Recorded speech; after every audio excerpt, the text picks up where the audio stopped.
दोस्तों आज का हमारा टॉपिक है क्लास 12 काव्य साहित्य चैप्टर 1 जो कि अयोध्या सिंह उपाध्याय हरिओद जी द्वारा रचित है जो है पवन दूतिका।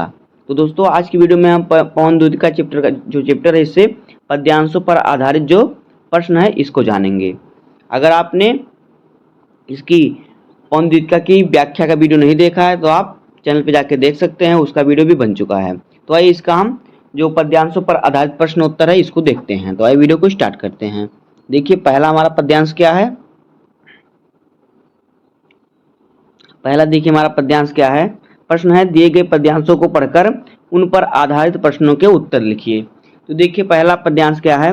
बैठी खिन्ना यक दिवस वह गेह में थी अकेली, आंखें आंसू दृग युगल में थे धरा को भिगोते, आई धीरे इस सदन में पुष्प सुगंध को ले, प्रातः वाली सुपोन इसी काल वातायनों से, संतापों को विपुल बरता देख के दुखिया हो, धीरे बोली सा सुखद उससे श्रीमती राधिका यूं, प्यारी प्रातः पवन इतना क्यों मुझे है सताती, क्या तू भी है कलुषित इस काल की क्रूरता से। तो देखिए ये हमारा है पद्यांश। तो आइए इस पर हम आधारित प्रश्नों के उत्तर को देखते हैं।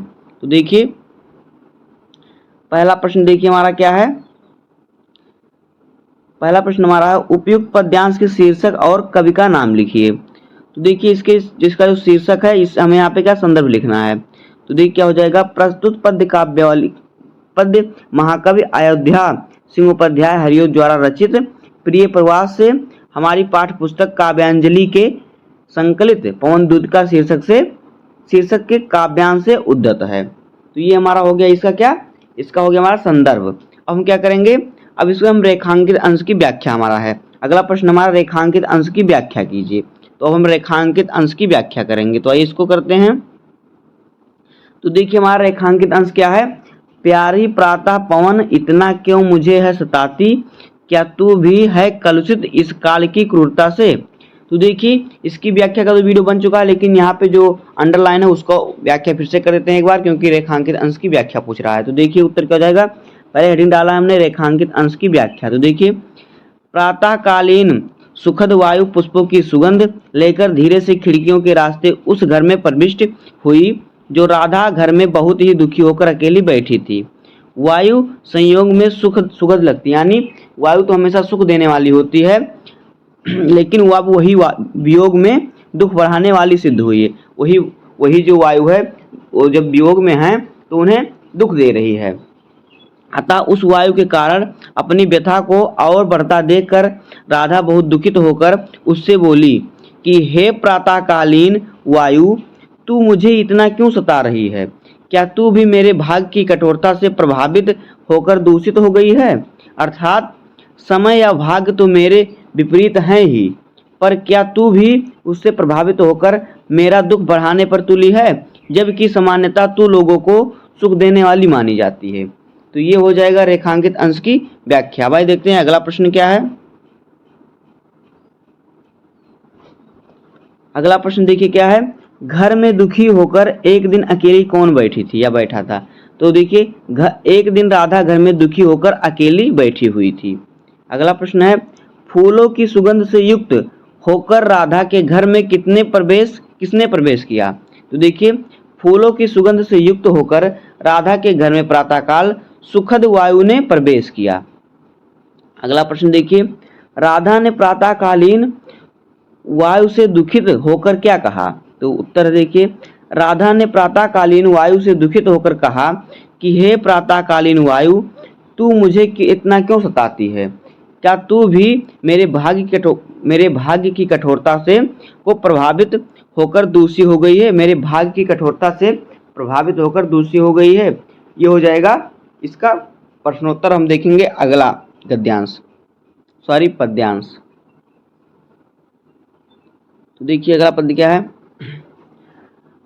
लज्जाशीला पथिक महिला जो कहीं दृष्टि आए, होने देना विकृत वसना तो तू सुंदर नारी को, जो थोड़ी भी शर्मिक वह गोद ले श्रांति खोना, होठों की ओ कमल मुख की मलयांतो मिटाना, कोई क्लांता कृषक ललन खेत में जो दिखावे, धीरे परस उसकी क्रांतियों को मिटाना। जाता कोई जलद यदि हो व्योम में, तो उसे ला छाया द्वारा सुखित करना तप्त भूतांगना को।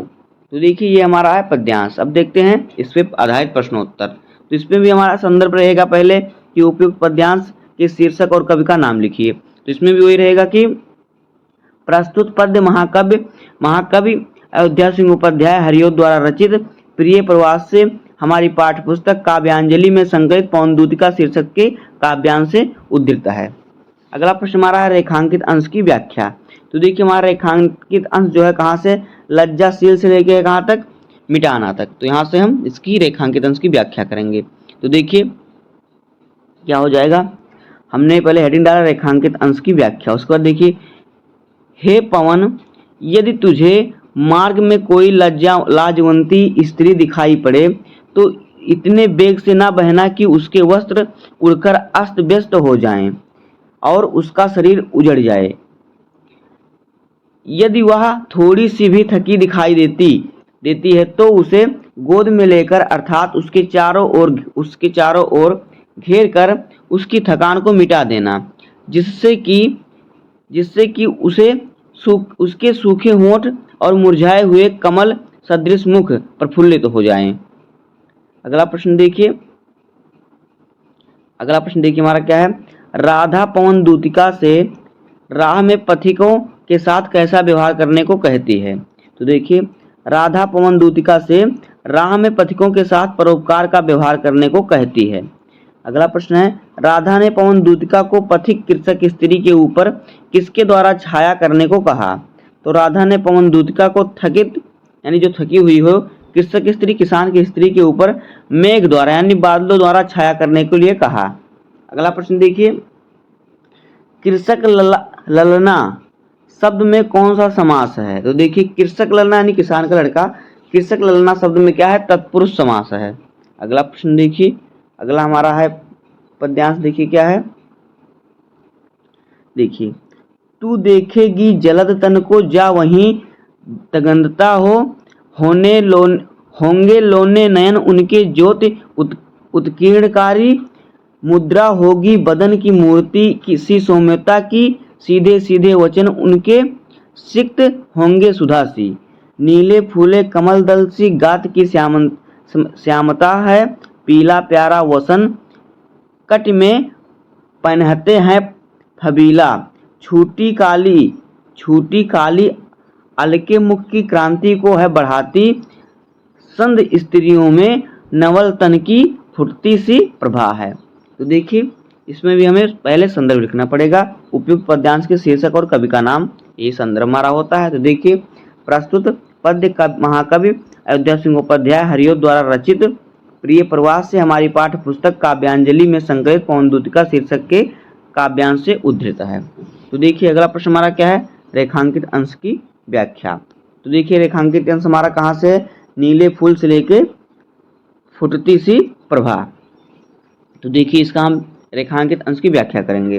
रेखांकित अंश की व्याख्या हमने हेडिंग डाला, उसके बाद हमारा है, देखिए क्या हो जाएगा, राधा कहती है कि हे पवन, वहां जाकर तू मेघ के समान शोभा वाले श्री कृष्ण को देखेगी, उनके शरीर की श्यामलता खिले हुए नीलकमल के समान मोहक है। मेरे प्रियतम कृष्ण कट में आकर्षक पीला वस्त्र धारण करते हैं, उनके मुख पर लटकी हुई काले बालों की लट उनकी शोभा को चार चांद लगा रही होंगी, उनके सुंदर वस्त्रों से उनके मनोहर शरीर की शोभा को अत्यधिक बढ़ा रही होंगी। इस प्रकार से इसका व्याख्या हो जाएगा। भाई देखते हैं अगला प्रश्न। अगला प्रश्न देखिए, प्रस्तुत पंक्तियों में राधा पवनदूतिका को किसकी पहचान बताती है। तो देखिए प्रस्तुत पंक्तियों में राधा पवनदूतिका को श्री कृष्ण की पहचान बताती है। अगला प्रश्न है, श्री कृष्ण के नेत्रों की शोभा कैसी है। तो उत्तर है, श्री कृष्ण के सुंदर नेत्र प्रकाश बिखेरते हैं। अगला प्रश्न है, श्री कृष्ण कट में कैसा वस्त्र धारण करते हैं। तो देखिए श्री कृष्ण कट में पीला वस्त्र धारण करते हैं। अगला पद्यांश देखिए हमारा क्या है, देखिए अगला पद्यांश क्या है, कोई प्यारा कुसुमे कुम्हला गेह में जो पड़ा हो, तो प्यारे के चरण पर ला डाल देना उसी को। यूं देना ये पवन बतला फूल सी एक बाला, मलाना हो कमल पग को चूमना चाहती है। तो देखिए इसमें भी है उपयुक्त पद्यांश के शीर्षक और कवि का नाम, तो यहाँ पे भी में संदर्भ लिखना रहता है। तो प्रस्तुत पद्य महाकाव्य अयोध्या सिंह उपाध्याय हरिओत द्वारा रचित प्रिय प्रवास से हमारी पाठ्यपुस्तक काव्यांजलि में संकलित पवन दूतिका के शीर्षक काव्यांश से उद्धृत है या उद्धत है। तो देखिए अगला प्रश्न हमारा क्या है, रेखांकित अंश की व्याख्या। तो यहाँ पे देखिए रेखांकित अंश हमारा कहा यूं देना से लेके चाहती है, तो यहाँ तक हमारा क्या है रेखांकित अंश की व्याख्या है। रेखांकित अंश है उसकी भी व्याख्या करना है, तो वही करते हैं। देखिए क्या है रेखांकित अंश की व्याख्या। हे पवन, श्री कृष्ण के घर पहुंचकर यदि कोई मुरझाया हुआ सुंदर फूल वहां पड़ा मिल जाए तो उसे प्रिय कृष्ण के चरणों में लाकर रख देना। इस प्रकार तू उन्हें यह बता देना कि इसी फूल की तरह विरह में मुरझाई हुई एक तरुणी, यानी कि राधा, तरुणी राधा के लिए है, तरुणी आपके कमल समान कोमल घरड़ों को चूमना चाहती है। शायद उस मुरझाए फूल को देखकर उन्हें मेरी याद आ जाए। अगला प्रश्न देखिए। अगला प्रश्न है राधा पवन दूतिका से मुरझाए हुए पुष्प को कहाँ डाल देने के लिए कह रही है। तो राधा पवन दूतिका से मुरझाए हुए पुष्प को श्री कृष्ण के चरणों में लाकर डाल देने के लिए कह रही है। अगला प्रश्न है मुरझाए हुए पुष्प की उपमा किससे की गई है। तो देखिए उत्तर, मुरझाए हुए पुष्प की उपमा राधा से की गई है। अगला प्रश्न है श्री कृष्ण के कमल के समान कोमल चरणों को कौन चूमना चाहता है। तो श्री कृष्ण के कमल के समान कोमल चरणों को राधा जी चूमना चाहती हैं। तो इस प्रकार से इन पद्यांशों का रेखांकित अंश और प्रश्नोत्तर हो जाएगा। उम्मीद है कि आपको वीडियो पसंद आया होगा। अगर आपको वीडियो पसंद आया हो तो वीडियो को लाइक कर दीजिएगा और चैनल पर नए हैं तो सब्सक्राइब कर दीजिए। मिलते हैं किसी नेक्स्ट वीडियो में, तब तक के लिए धन्यवाद। जय हिंद।